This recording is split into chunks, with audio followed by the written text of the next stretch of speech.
नमस्कार, आप देख रहे हैं स्पेशल रिपोर्ट और मैं हूं आपके साथ आयुषी गुप्ता। चलिए रुक करते हैं खबरों की ओर। इजरायली सेना अब ऐसा खूनी हमला करने जा रही है जो गाजा पट्टी में सबसे बड़ी तबाही ला सकता है। इजराइल की सेना ने साफ कह दिया है कि अगर हमास ने इजराइल की शर्तें नहीं मानी तो रफा में भीषण हमला होगा। इजराइल की इस धमकी के बाद से रफा में मौजूद करीब 20 लाख फिलिस्तीनियों के जो होश हैं वो उड़ गए हैं। देखिए रिपोर्ट।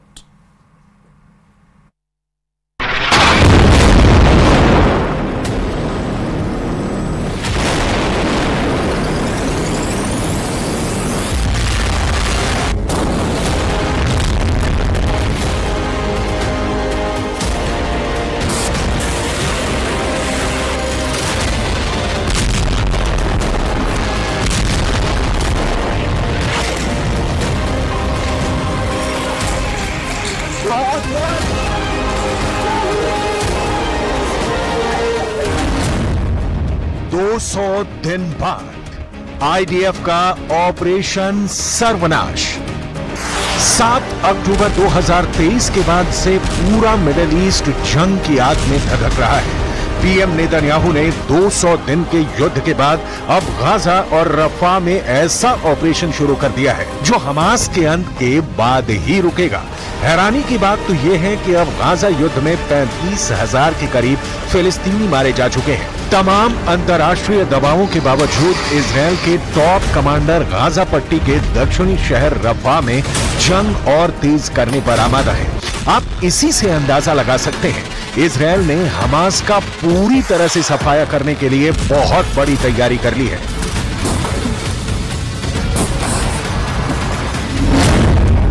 हमास के अंत का आखिरी अल्टीमेटम। इजरायल ने हमास को चेतावनी देते हुए कहा है कि उसके पास बंधक समझौता करने का आखिरी मौका है।